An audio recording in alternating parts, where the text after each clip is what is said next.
Welcome. Thank you all for taking time out of this exquisitely beautiful day to come here, be inside, and learn a little bit more about our need to care for this, our common home.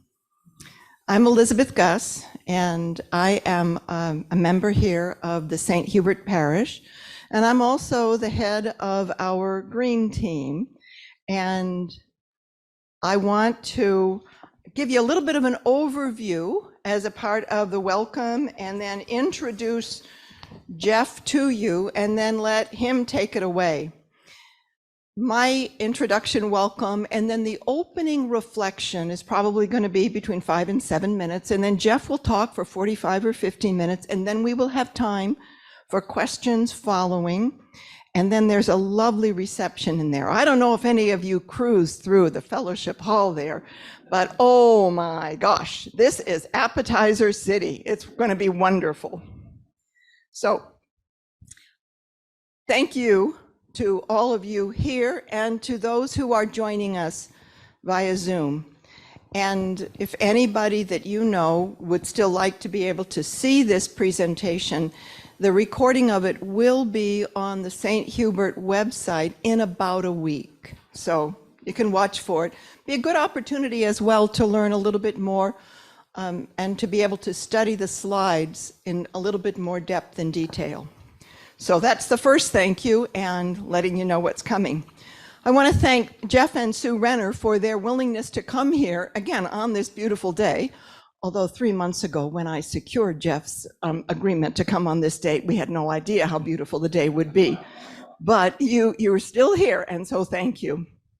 I would also like to thank very much the 3 groups that are exhibiting out in the narthex, and would invite you please to stop by after we are finished and take a look at the information that is there, some of which is just to learn about, some of which is you can pick up handouts and such and move forward there. And they are the Whidbey Climate Action Group, the Greening Congregations Collaborative, and then the St. Hubert Green Team.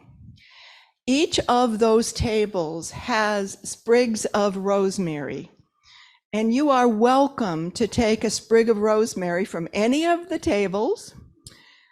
Fortunately, they are abundant. Rosemary are abundant for many of us. And rosemary is also the herb symbolically about faithfulness and memory. And so perhaps when you get your sprig of rosemary and when you use it, you will remember some of the important points from this afternoon's presentation and be faithful to our common call to care for this, the only home we have. So I want to thank in particular the Green Team, because they all come, as all of you do, but they come to meetings as well. And so I want to thank them for their love of land, for their enthusiasm for this mission. And I want in particular to thank them for their patience with me, with all of my crazy ideas, that for the most part they say, oh yeah, sure, we can do that, never realizing that it always takes more time than what I envision. Today, October 1st, we are nearing the end of the 5-week season of creation. And for those of you that may be unfamiliar with it, it begins on September 1st with the World Day of Prayer for Creation, which actually was initiated in Constantinople in 1989. And over time, that one day of prayer for creation and for care of creation has developed into a time period from that September 1st through October 4th, the feast day of St. Francis of Assisi, one of 2 saints in the Catholic tradition considered a saint, patron saint of the environment. The other is Kateri Tekakwitha, who was of Mohawk tradition, an indigenous woman maybe 300-400 years ago, who was recently named a saint in the Catholic tradition. The season for creation, or season of creation, is a 5-week time to focus on a reason to care for this, our common home, and do it based in our faith traditions. That makes it a moral issue if we can take a look at something and say, there is reason out of a much larger and ethical perspective to care for this, our common home. So that's the season of creation. St. Francis feast day, as I mentioned, is the conclusion of it. Blessings of animals are common on St. Francis or around the feast day of St. Francis. And it is a reminder that all of creation is sacred. And we very often tend to think of creation as separate from us or nature is separate from us. Guess what, friends? We're part of it. And we need to remember that just as the world around us takes care of us, we need to take care of the world around us. As I'm heading into introducing this wonderful and patient man here, I wanted to let you know of just something that I learned this morning. The word crisis, which is a term that we hear bandied about a lot. Pick your issue in today's world. The word crisis really talks about time for decision. The origin of the word crisis is from the Greek, krinein, which means to decide. Francis of Assisi in the late 12th century definitely was in a time of crisis within the Italian culture and definitely within the Christian church at the time. And he made a pretty significant decision in his own life, and it fostered an amazing, amazing ripple that lasts to this day. We are, for different reasons, in a similar time of crisis, which means we are, for different reasons, in a similar time of significant decision. Today, we are going to learn more about what are reasons for and options that are there for us in our time of decision. And as befits any time we gather in a holy space, this is holy work we are doing to learn in order to respond better to the extraordinary gift of creation. Let us take a few minutes in reflection. On the inside of your handout, your program, there is an Ignatian Earth Examen. Ignatius of Loyola, founder of the Jesuits, famous for his work to help people ask questions and reflect on them. And so our opening prayer for our session is in fact this reflection on these questions. So let's begin with gratitude. And in each case, you just need to think. There's no need to talk, but just think. Center in yourself. Gratitude. I give thanks to God for creation and for being wonderfully made. Where did I feel God's presence in creation today? Just take a few seconds, well, maybe 30 seconds.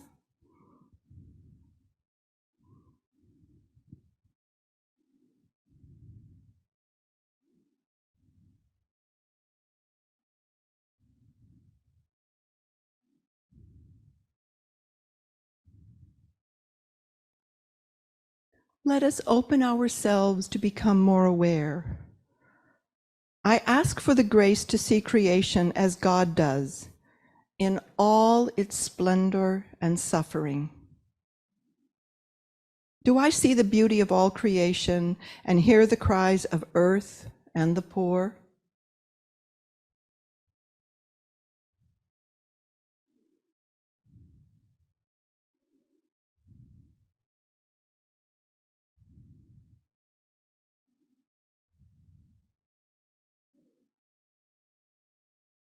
Let us hope we can become more understanding. I ask for the grace to look closely to see how my life choices impact creation and the poor and the vulnerable. What challenges or joys do I experience as I recall my care for creation? Can I turn away from a throwaway culture and stand in solidarity with creation and the poor? How do I use power? How do I use water? Do I recognize that eating is a moral act?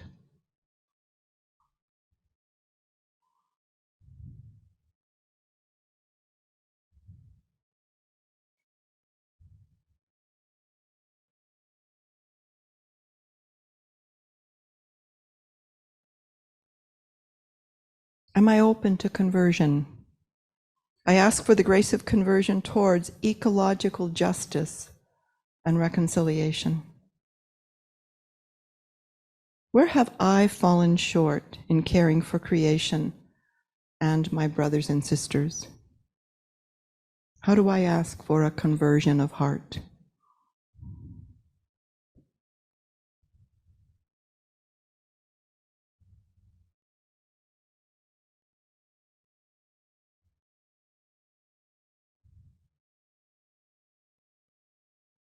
And finally, toward reconciliation, I ask for the grace to reconcile my relationship with God, with creation and humanity, and to stand in solidarity through my actions. How can I repair my relationship with creation and make choices consistent with my desire for reconciliation with creation?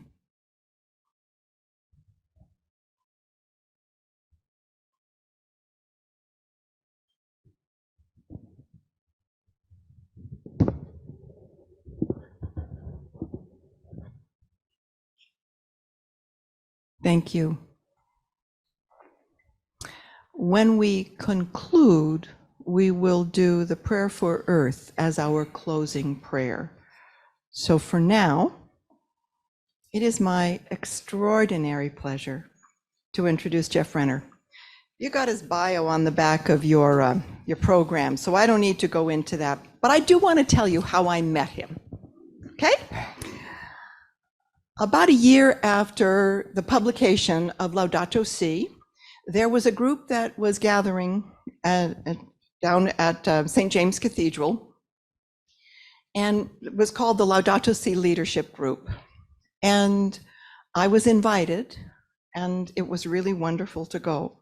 Now, I had known of Jeff Renner, having seen him sometimes on television as the weatherman, and I didn't know that he was going to be there. There were probably 35 or 40 people there. And then I heard the voice. Oh my gosh, and I knew it was you. Over time, we have been active on a couple of archdiocesan-sponsored efforts, bringing multiple parishes and organizations together. It is now called the Creation Care Network. And I've had the good fortune to get to know Jeff. And about 3 or 4 months ago, I approached him and said, "Do you still do your St. Francis of Assisi and Creation Care talk?"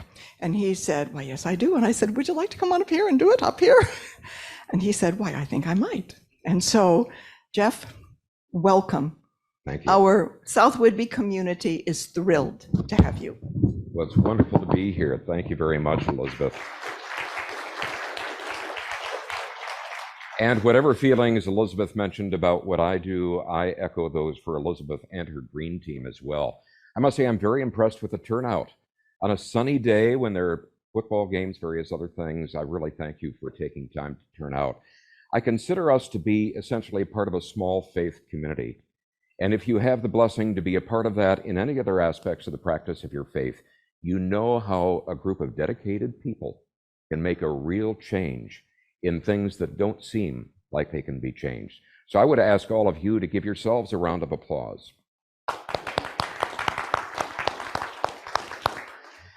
Now, Elizabeth sort of gave you a little bit of a self-quiz.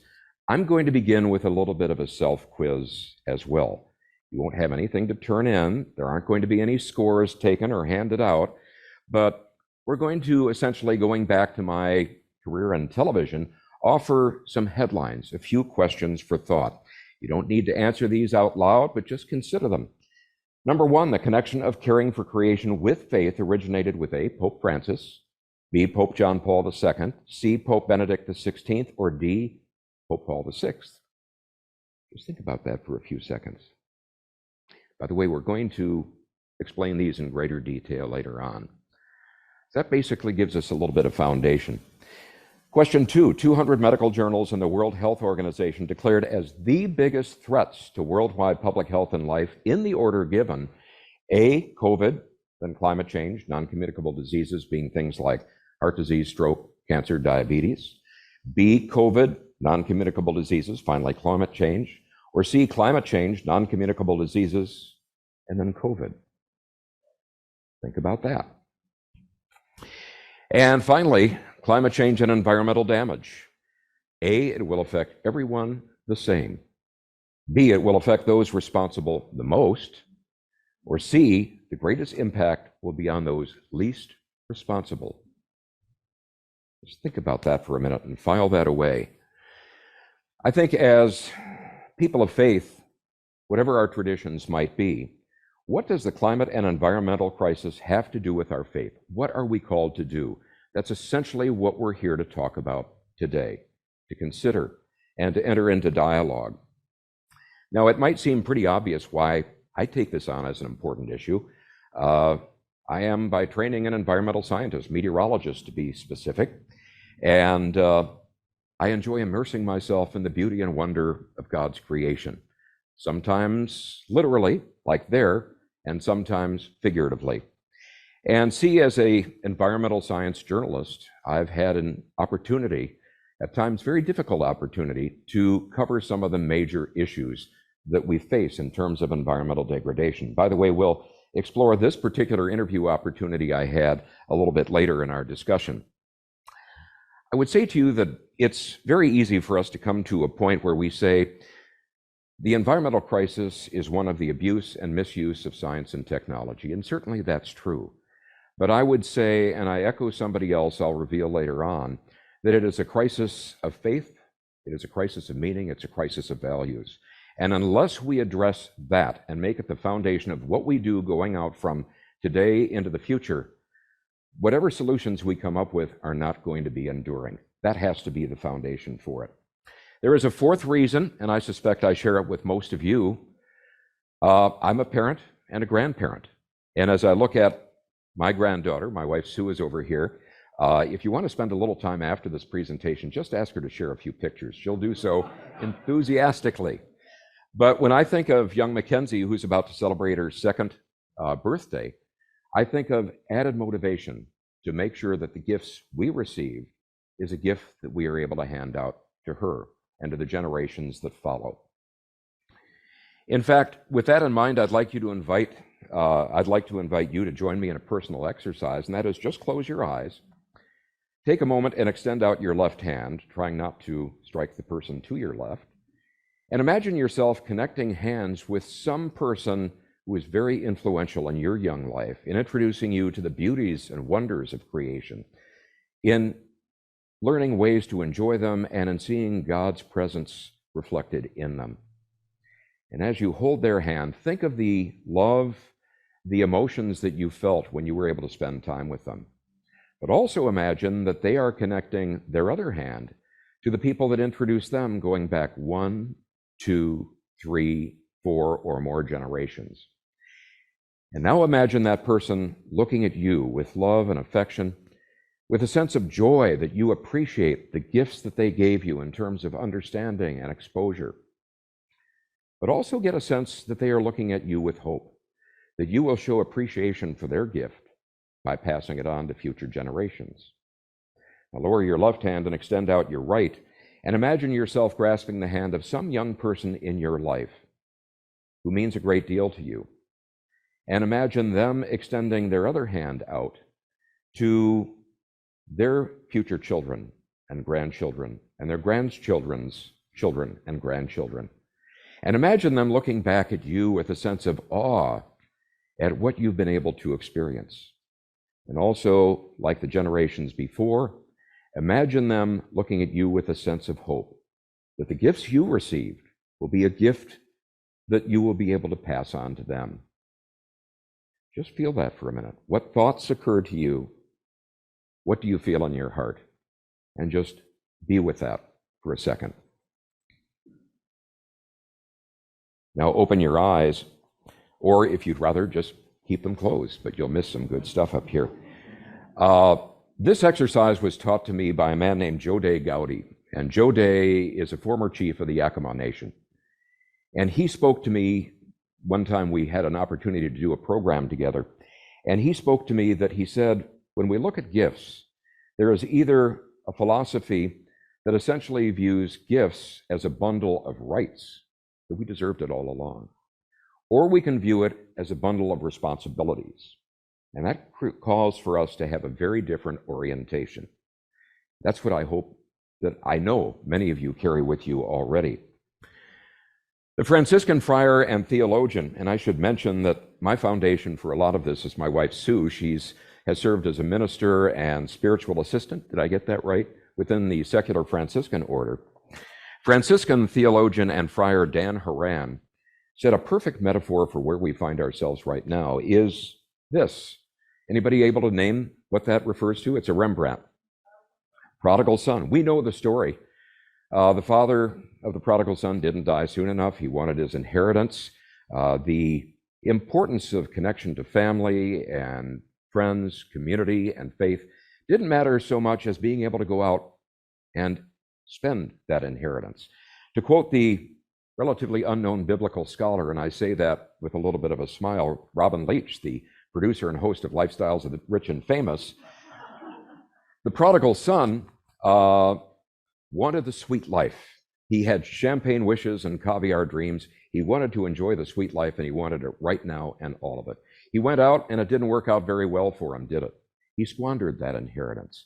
And recognizing at length his poverty and the cost of what he did, he ended up not having any money. In fact, he was working as a swineherd, from what I recall. And I think Jesus had a sense of humor, because as a boy coming from a fairly well-to-do Jewish family, that was not exactly a kosher occupation. And so he had to go back and admit all of this to his family, but he did go through a period of conversion.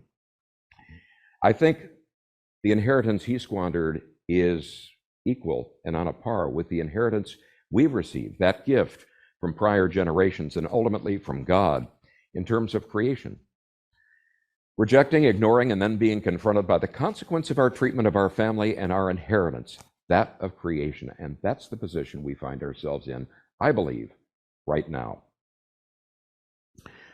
When we think of someone who has taken positive steps, and I think St. Francis is probably the best known saint within our faith traditions, but this is how we view him.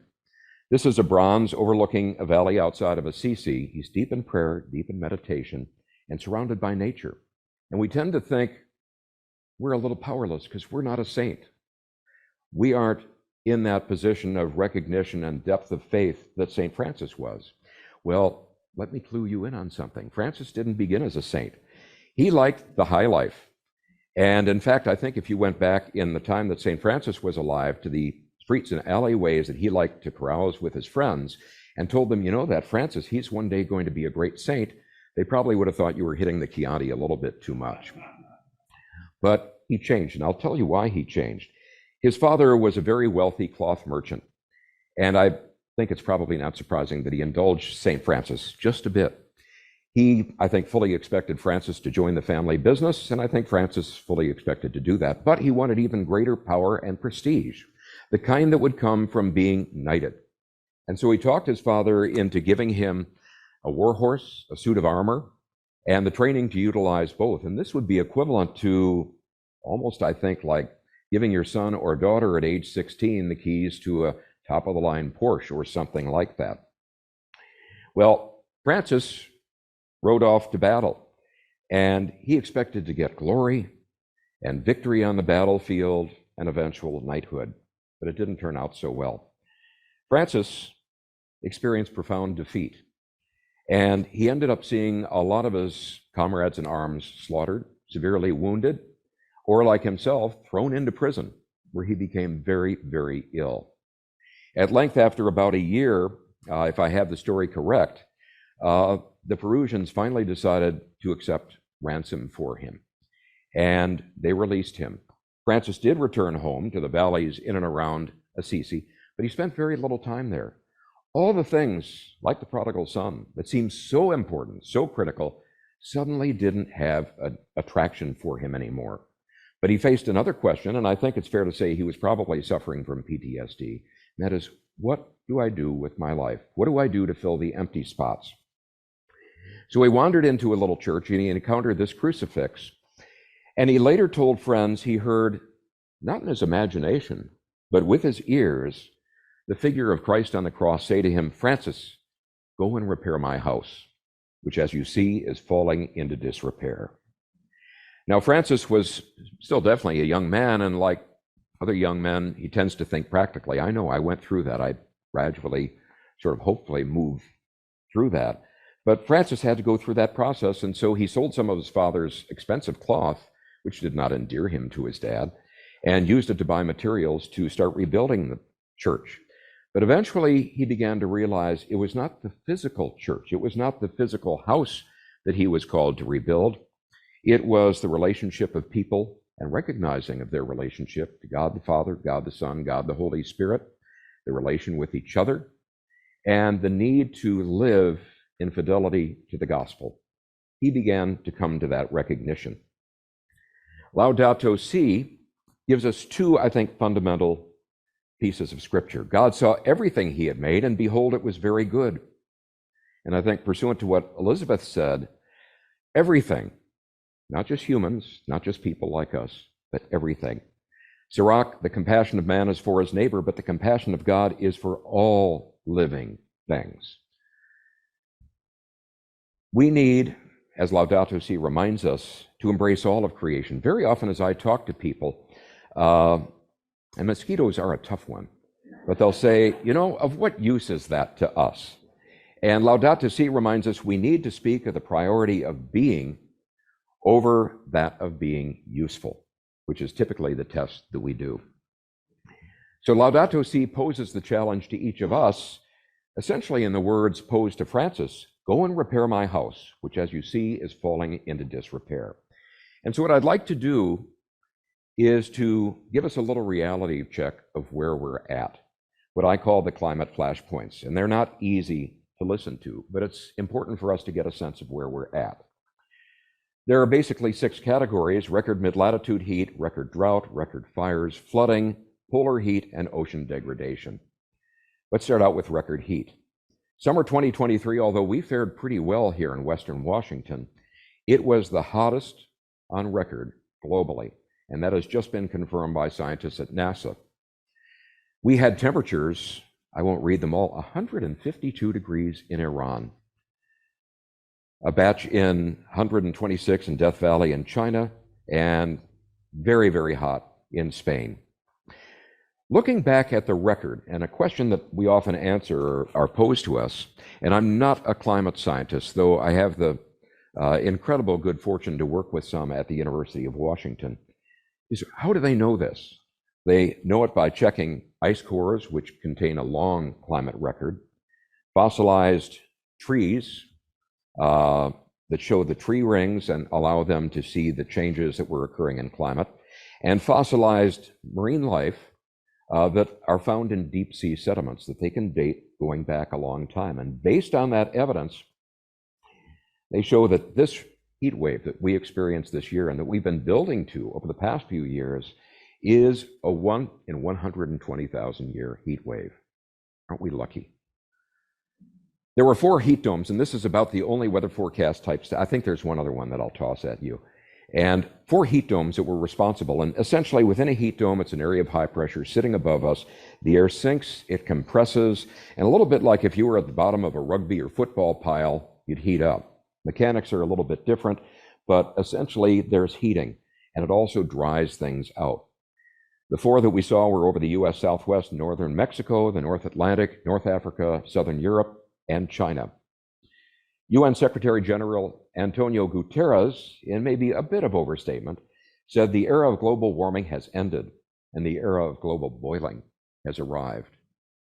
Bit of an overstatement, but it means there is no scientific doubt. And this is not only meeting what's called the IPCC report projections, but we are ahead of the curve. We are going faster in this area of climate change. And to give you a really good sense of how fast that's been occurring, this is an animation put together from data from the World Meteorological Organization. Scientists began to project there was a Swedish scientist that projected in the late 1800s that we were going to see exactly what we're seeing right now. We didn't really see much in the way of response of the atmosphere, despite the increasing amounts of greenhouse gases we were putting into it. Through World War I, the Depression, even World War II, we began to see a little bit, less than a degree Fahrenheit, by the 80s. But it was after the 80s that we really began to see it increase. And look at how it changes over just the last few decades. Now we're going to turn this on its side so you can get a sense of exactly how fast this has been occurring and changing. But it's based on things that were happening over a century ago. Now that's through 2022. This is 2023. Literally, globally, we were off the chart.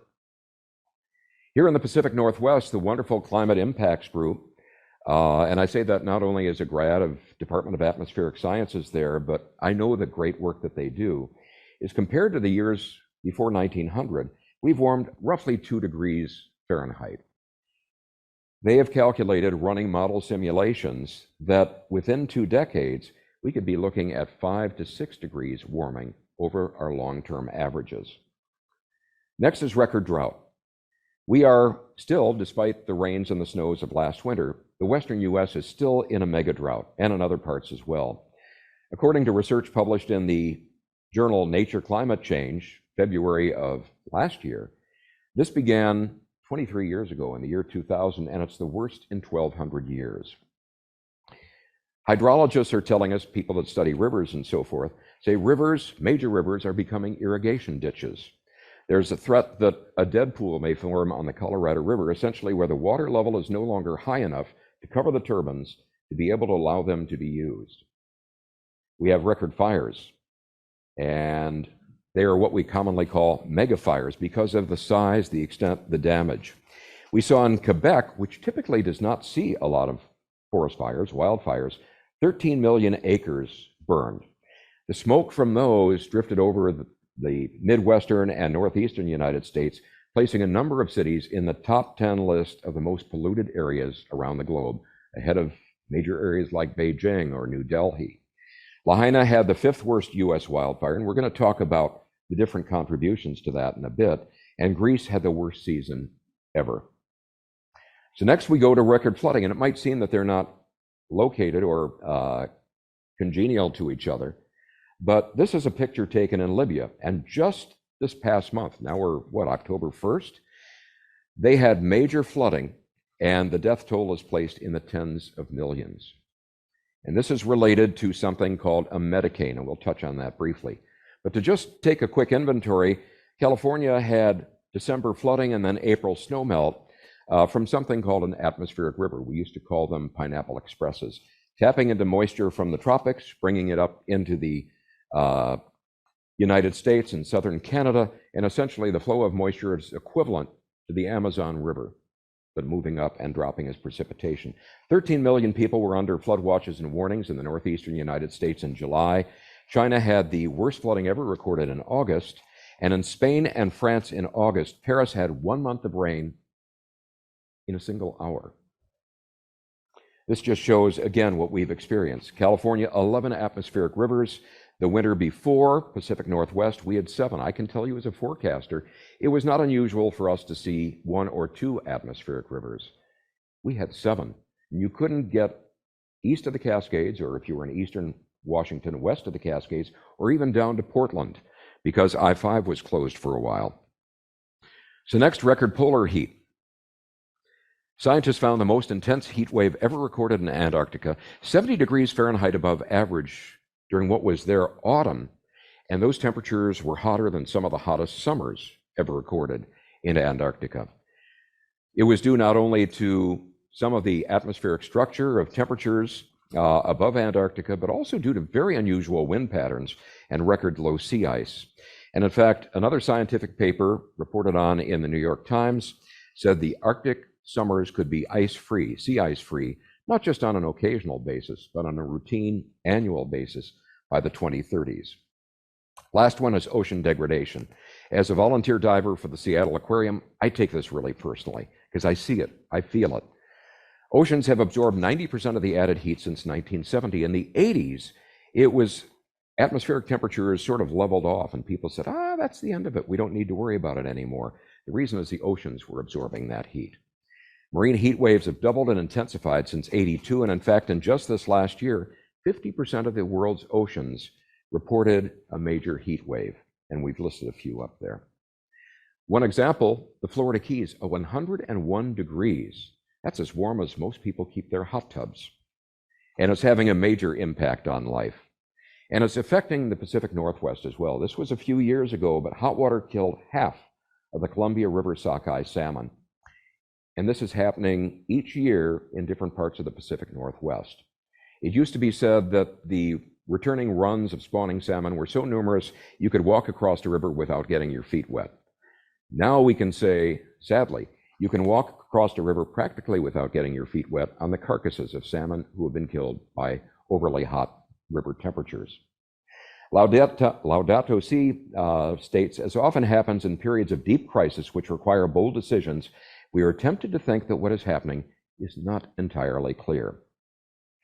Well, we can take a look, and yes, there have been cycles in CO2 levels in the atmosphere, which we know are directly linked to rising temperatures.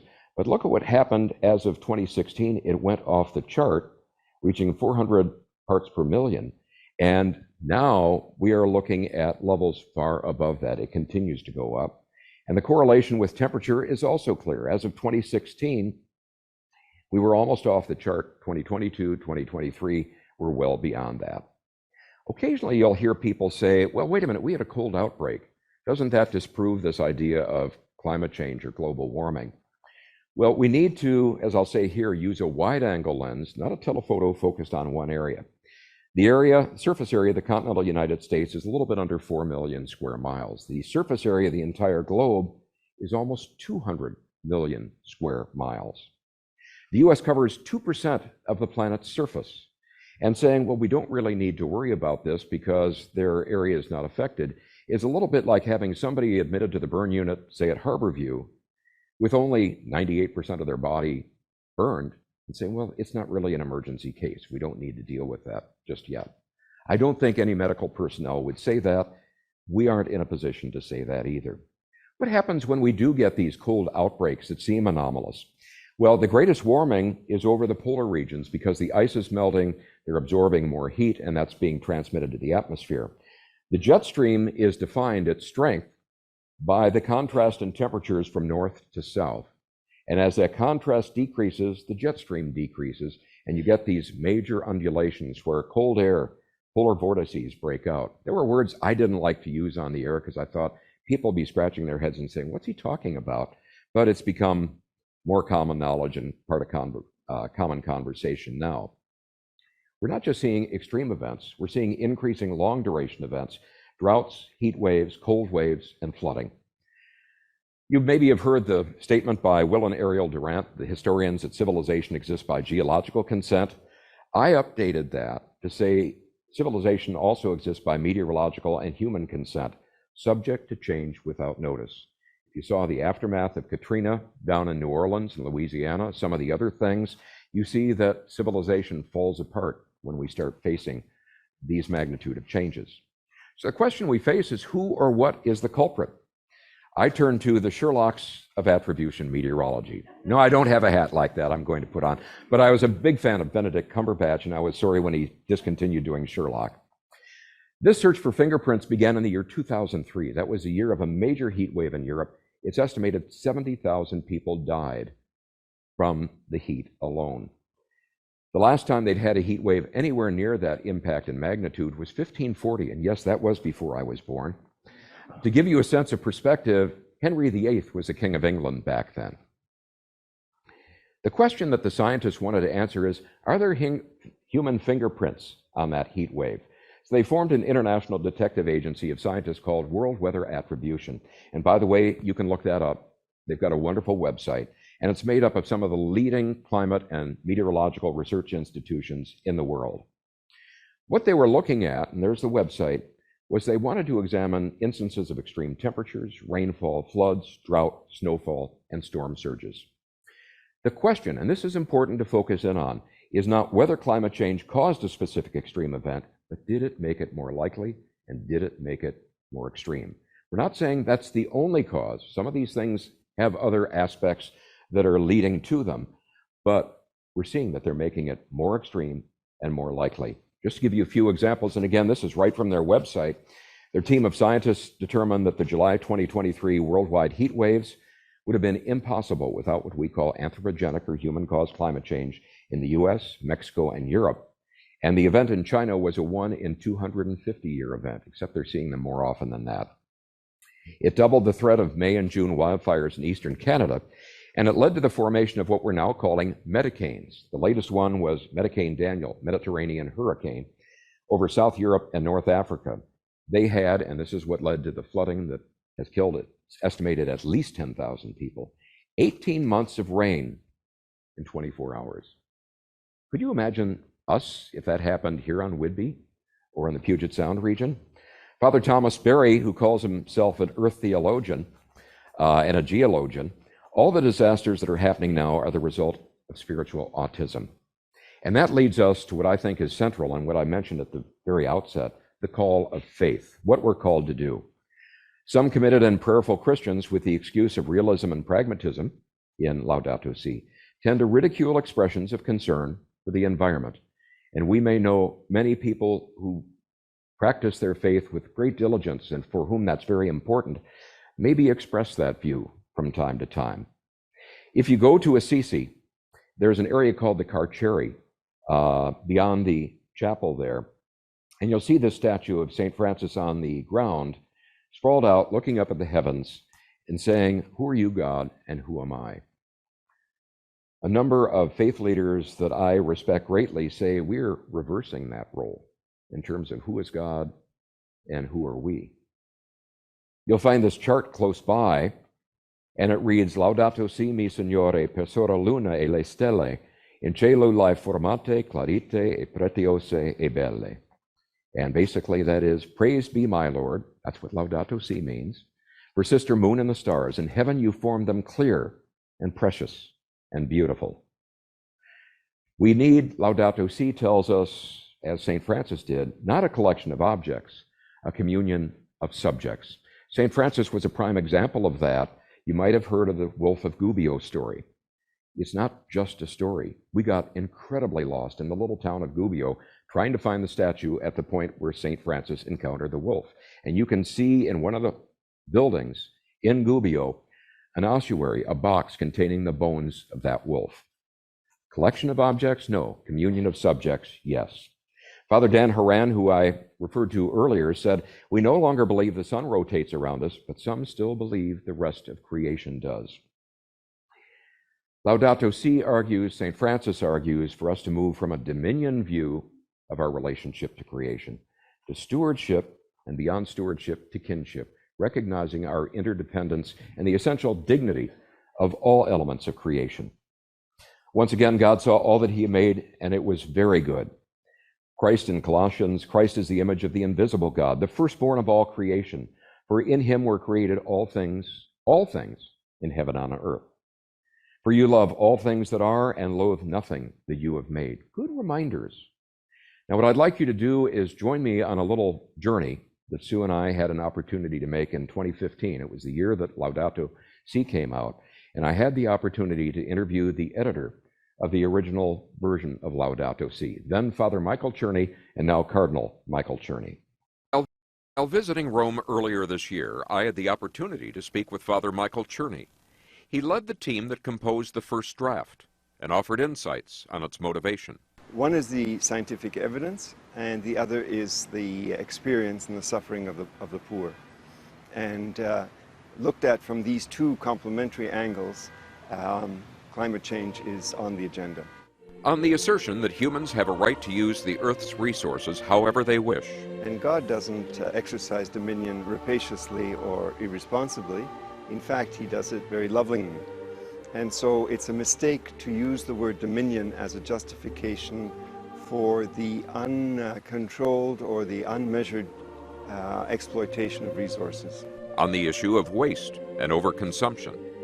When it becomes a kind of tranquilizer or antidote to unhappiness, then again it's not serving its real purpose. On criticism by some that the Pope, a trained chemist, should be silent on climate change issues. There where important decisions are made, that is where one's faith, one's values, one's character, one's vocation, one's destiny are played out. I think that's a pretty good definition of religion, and I think that's where religion has its contribution to make. So we come to the question of, is this a novel approach of Pope Francis? Is he steering the church in a new direction? And the answer, I think, is definitely no. Pope Paul VI spoke to exactly the issue of exploitation of nature, the cost of destroying it, and becoming in turn a victim of this degradation. That's going back a long time. Pope John Paul II, in his catechesis that he issued in January of 2001, called for a global ecological conversion. He was the one that designated St. Francis as the patron saint of ecology, and Pope John Paul II was also an avid outdoors person who reveled in the reality of God's presence in all of the beauty and wonder that we observe outside. In fact, Sue and I were up hiking in the Dolomites just last year, and I saw this little statue and a plaque, and I was curious, so I went up there and I looked, and Pope John Paul had hiked to that same place, and it was commemorating his visit. Pope Benedict XVI, often referred to as the Green Pope, said the book of nature is one and indivisible. We need to consider that together with the book of Scripture. The creation is harmed where we have the final word, where everything is simply our property. We use it for ourselves alone. The misuse of nature begins when we no longer see any higher instance than ourselves, when we no longer see anything else but ourselves. And of course, Pope Francis. The question that we turn to as people of faith, I believe, is who suffers and what are we called to do about it?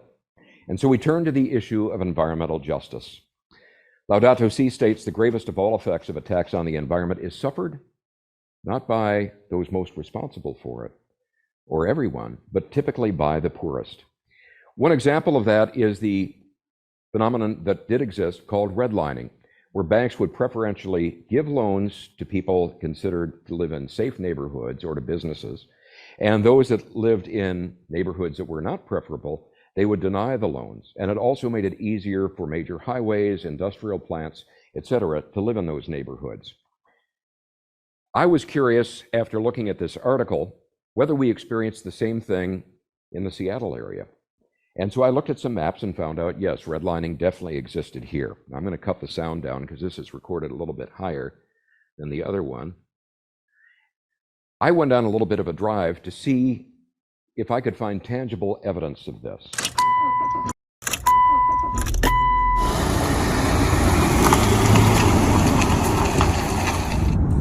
Understand that major thoroughfares, such as Interstate 5 that I'm driving on right now, both absorb and re-radiate more heat than areas simply covered with soil or turf for vegetation. And they're also subject to much higher levels of air pollutants, things such as carbon monoxide, nitrous oxide, benzene, particulate matters, each of which is tied to health impacts.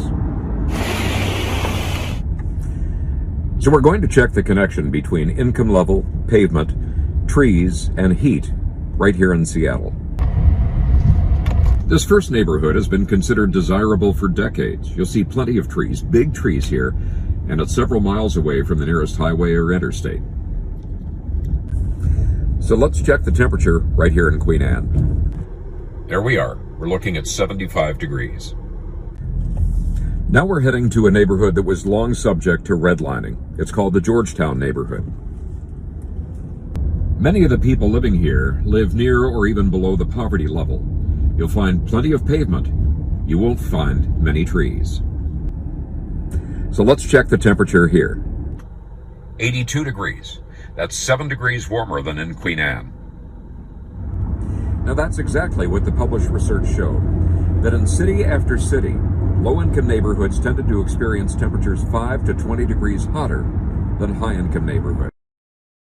So that leads us into the question of the impact on human health. Laudato Si points out we need to strengthen the conviction that we are all one human family, and that frequently no measures are taken until after people's health has been irreversibly affected. This was a study published by the National Academy of Sciences just a few years ago that showed the groups that produce the least pollution, Latinx Americans, Black Americans, are exposed to much more pollution than the group producing the most. Most of us, white Americans. The World Health Organization states air pollution is the new tobacco. It is responsible for 1/4 to 1/3 of the deaths from heart attack, stroke, lung cancer, and respiratory disease.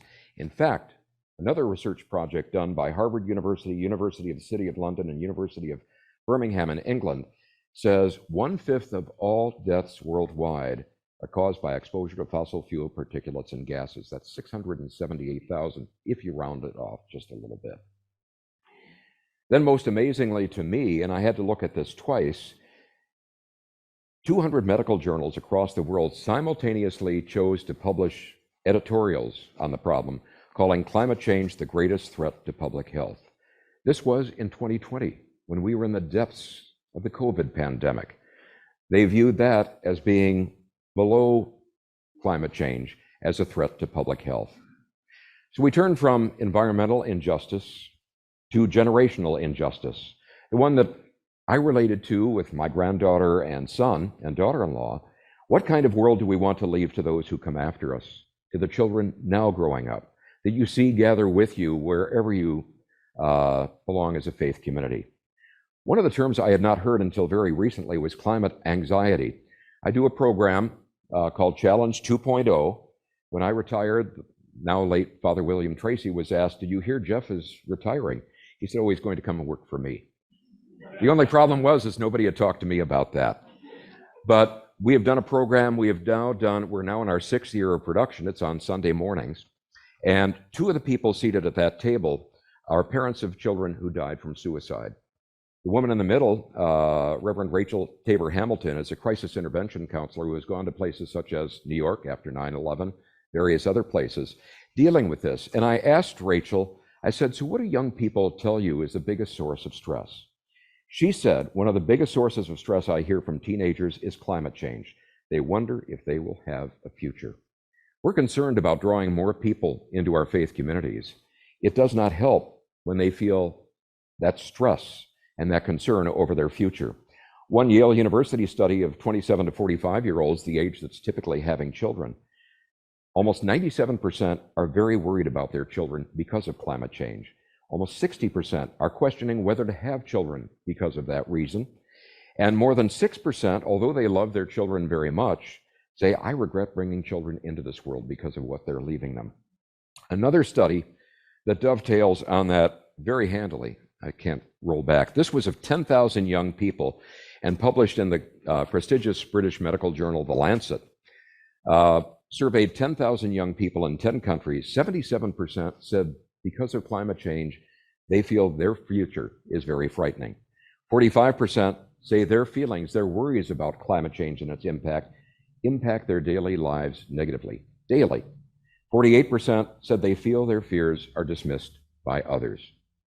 This is a publication of the American Psychological Association for clinicians to help them recognize some of the symptoms and also guide them in some treatment. Here are some of the symptoms, and you notice it leads to depression and even suicidal ideation or thoughts. This is some tough stuff that we've waded through so far. You're probably thinking, "Boy, I'm glad I went to that. I feel so much better than what I started out with." Could you lighten things up a little bit? Well, in terms of what we can do and the reality that we've already done things with problems like this. And I always turn to the saying of Jesus, "Be not afraid, I go before you always."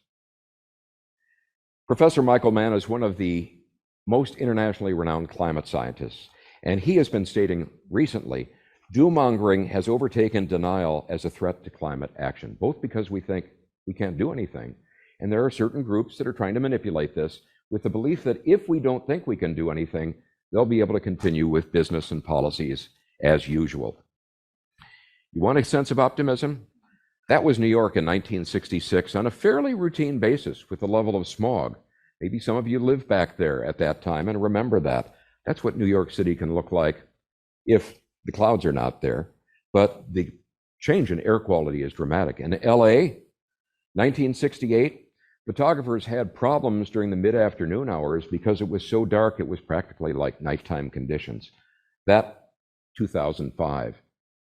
Change can happen. Cuyahoga River in Ohio, 1969, caught fire because of all the pollutants that were being poured into the river. Now, it's a very different story, and we're seeing this repeated in many places.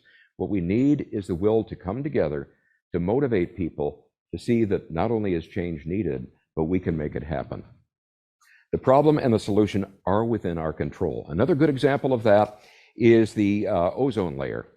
That is already showing signs of healing because of changes that were made over several decades.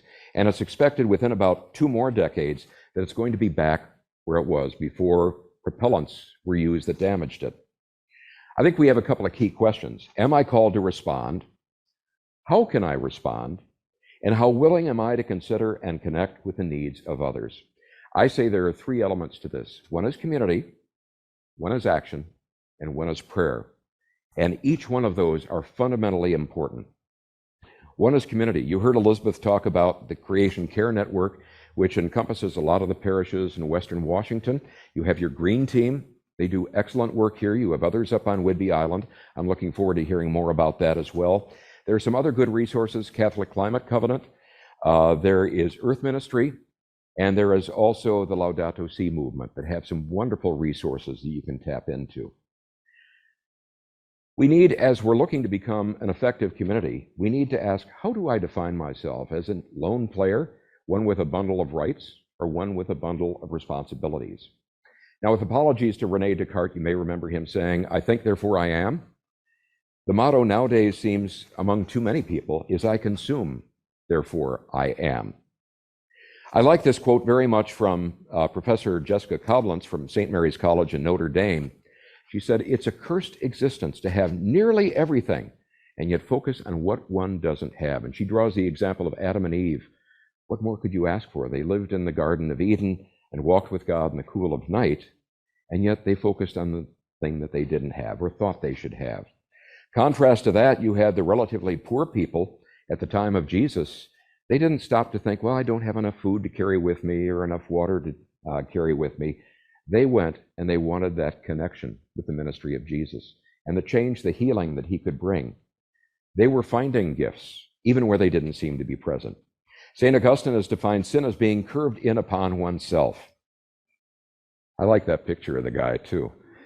The cost of consumerism can be seen by what's called Earth Overshoot Days. Back in the early 70s, we used in a year roughly the resources of the Earth in a year. But since then, we've seen that Earth Overshoot Day happen earlier and earlier in the year. Now it's happening the tail end of July. We need to supply what we're using, 1.7 Earths. And it's estimated if all the other countries of the Earth were to use resources at the level we do, we'd need 5 Earths to support us. So out of that sense of community, we come to action. And I'll tell you a little story. My mother, who passed away a couple of years ago, came to one of my talks. And I said, well, what did you think, Mom? She said, well, that was a good talk. But she said, I didn't like that one slide. So which one was that? She said, that's going to be what people think I look like and how I raised you. So I will tell you, that is not the way my mom behaved by any means. Right, Sue? But as our mothers occasionally said, we're eating ourselves out of house and home. And that we're seeing. We heard the statement, whoa, am I still, okay, it must have been because I pushed on that for a minute. We heard in the Gospel of John, Jesus say, stop making my Father's house a marketplace. Father Jostrom, and I'm not going to try to pronounce all of that, who has taken on the relationship of climate and the environment with faith, said, through pollution of the planet's land, air, and waters, we have degraded our common home that is also God's own home. We have turned this sacred abode, God's house, our living place, into a marketplace. We need to recognize, and this is one of the things that I recommend, is to recognize every purchase is a vote. an expression of what you value and support and deem acceptable. And I can sometimes be tedious to some of my friends and maybe even family members by saying, I don't want that because, and I'll talk about that. And they say, well, I just want to go ahead and have this food or whatever. But I think that's important to begin realizing our purchases are a statement of our values. One of the problems, and we talked about the poor being most subject to degradation, pollutants released by factory farms, which are most frequently located near poor areas, basically expose them to chemical and infectious compounds, and with the result of increased diseases, including chronic and acute respiratory illnesses. Large-scale livestock ranching, this statistic I had to check against other sources, but estimates suggest 55 square feet of rainforest must be cleared for every quarter-pound hamburger consumed. Just doing a little quick math, if we go from roughly maybe here to the door and out to about the screen, you'd need to clear that much land for every quarter-pound hamburger that you have. That's why hamburger has received a new nickname, the coal of the food world. And even if you enjoy hamburgers, I enjoy an occasional one, it's a matter of where is it being sourced? What is the cost of that? Our actions, and I know the Green Team focuses on this, the things that we can do personally are reduce, reuse, and recycle. But we need to recognize individual action isn't enough. Now, as I look out, I suspect most of you grew up 50s, 60s, the Cold War era, the threat of nuclear annihilation. You may have seen a PSA, something like this, public service announcement. Sundays, holidays, vacation time, we must be ready every day, all the time, to do the right thing if the atomic bomb explodes. Duck and cover. How many of you believe that throwing a picnic blanket over your head would protect you from nuclear fallout? I certainly wouldn't. And we need to come to this realization, as people in the United States and other nations did, that individual action isn't enough, but joining together in community, it can lead to real change. And we've seen the result of that change. We need to know it's systemic. Its root is not simply in what we demand, but also in others try to sell us, in what they want us to accept and demand. We need to develop our radar for what's called greenwash detecting, marketing claims versus reality. And there are a couple of prime examples I'll just share very briefly with you. Exxon knew about climate change almost 40 years ago. They commissioned their scientists to study this theory. And a theory, by the way, is like gravity. And last I know, I wasn't floating up to the ceiling, but is about this theory. And they said it's a valid theory. And the projections that they're coming up with are almost certainly correct. The impact of the atmosphere. This was done by not some outside think tank, but by Exxon's own scientists, if they've continued to fund misinformation and disinformation sources. Another example, the train derailment in Ohio last year. If you look at their website, and this was kept up after the accident, that the railroad is dedicated to environmental stewardship, safety, and deliberate action for a better planet. And yet we will see that they had 4 straight years of increased accidents before this. They demanded rollback of 2014 safety rules, which would have prevented that from happening. And even with those diminished safety standards, the derailed train didn't meet standards for high hazard flammable trains. This is where we need to work together as a community. One area is what we spend our resources on, the other is what we invest in. And there are 2 alternative, and I think equally valid approaches. One is disinvestment, the other is engaged investing. The first one, and this is an excellent website, I sat through an online, sorry, I've got to keep my hand away from my face, is catholicimpact.org, and they have some excellent information as to the rationale and ways you can become involved with this. We see that already more than 300 Catholic institutions have divested from fossil fuels, including the Holy See, the Irish Catholic Bishops' Conference. I talked about my friend Father William Tracy, who was from Ireland. He liked the fact that they were early on very much. Charities and major universities, including Seattle U here in the western part of Washington. The other approach is engaged investing, continuing to invest in companies that are engaged in problematic behavior, but then using proxy guides and participating in investor actions to motivate change. And you have the Northwest Coalition for Responsible Investment that has been a primary force in this. Sister Judy Byron helped originate this, and I've heard stories of when she would sit down with corporate executives at a table. I would not have wanted to be one of those corporate execs. She would be very, very persuasive. We talked about community, on how when we're discouraged, other people can buoy us up. If we're failing in our imagination as to what to do, they can come up with ideas and we can do the same for them.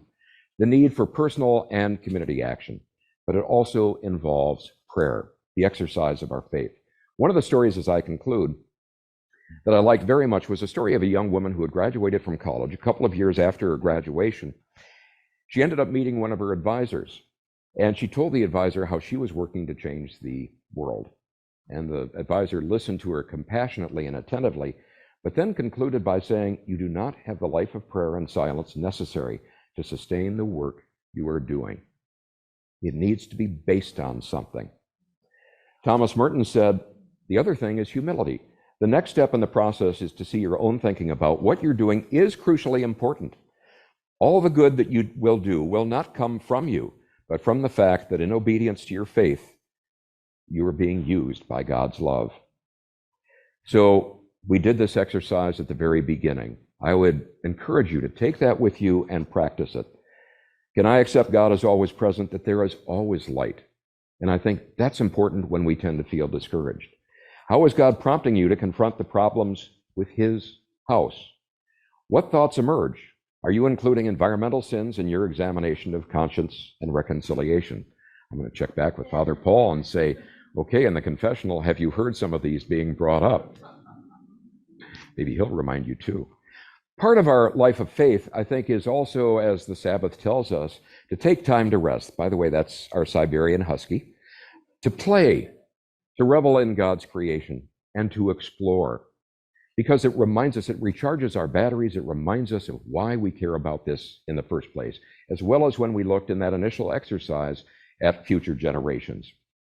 Preach the gospel always, use words if necessary, said St. Francis. And what I would say is, as we go into this, like now, back in 1980, I heard some of these same points. The scientists don't know what they're talking about. The changes they're calling for are unnecessary and will cost too much money, and I have my rights. This was 43 years ago, and I speak of things a friend of mine named Dr. David Johnston with the U.S. Geological Survey heard when he issued precautions based on their concern over St. Helens erupting. Here was an interview I did with David. It could conceivably produce very large eruptions, 5 to 10 miles high, by the time the eruption column has risen as high as it can, sending ash as far eastward as perhaps Yakima, farther east yet. An eerily accurate prediction. David made the point that we are standing next to a keg of dynamite. Made me feel real good. And the fuse is lit. The only thing is we don't know how long that fuse is. Because this is what happened May 18th, 1980 at 8:32 in the morning. This massive eruption that killed 57 people. Warnings the geologists gave that people discounted, just as they are discounting the warnings from climate scientists today. My friend David Johnston was one of the 57 that died. He was the one that issued the warning. His last words, "Vancouver, Vancouver, this is it." Seconds later, he was blown off a mountaintop. And one of the truly difficult things that I've done in my professional life was having to talk about the number of people who died just after I had been on the mountain or near the mountain that day of the eruption and the days subsequent to that. I'm lucky I'm here. Well, Sue and I were going to go back and visit family back in Wisconsin, where we're originally from. We've been out here since 1977. And I had the thought, maybe I should offer some copies of the interviews to David's family. And I had hoped that he'd say, it's too soon, I'm not ready for that. But he said, you have family that live in this area, don't you? And I said, yes. And he said, I'd like to meet you at this coffee shop just outside Chicago. I didn't know what to say to him. What do you say to somebody who's lost their son? What do you say to somebody who's lost a son who was exposed to the same amount of peril that you were? That why did I survive? Why did his son not? We had a conversation, and I remember he said, part of me wishes I'd never encouraged David's interest in volcanoes. He said, I couldn't do that, because he often told me, Dad, I love what I do. He said, for me, each day is a new opportunity to learn something new, to get better at what you do, and to use that knowledge and skill to help other people. If I leave you with nothing else outside of a sense that things are needing attention, and that you can make a difference, I would leave that motto with you as well. We're reminded, Francis, go and repair my house, which, as you see, is falling into disrepair, and that most definitely applies to our planet, God's home. One final metaphor for all of this. Sue and I had the opportunity to visit the great cathedral in Milan, and as we walked through, Sue called my attention to some columns, normally gray, drab marble columns, that were illuminated with splashes of color. And we stopped and we looked and we marveled at those, and we said, you know, that's the sunlight passing through the stained glass windows and transmitting that color and changing those gray columns. And as we thought about that a little bit more, we realized that essentially that was a metaphor for what we can do. That unlike Milan, where the sun only shines occasionally, the light of God and the action of the Holy Spirit is always moving on us. That with all of our talents, all of our capabilities, all of our individual wonders, that we can, if we expose ourselves to that light of the Holy Spirit moving through us, if we transmit that, we can truly transform the world around us. Thank you very much.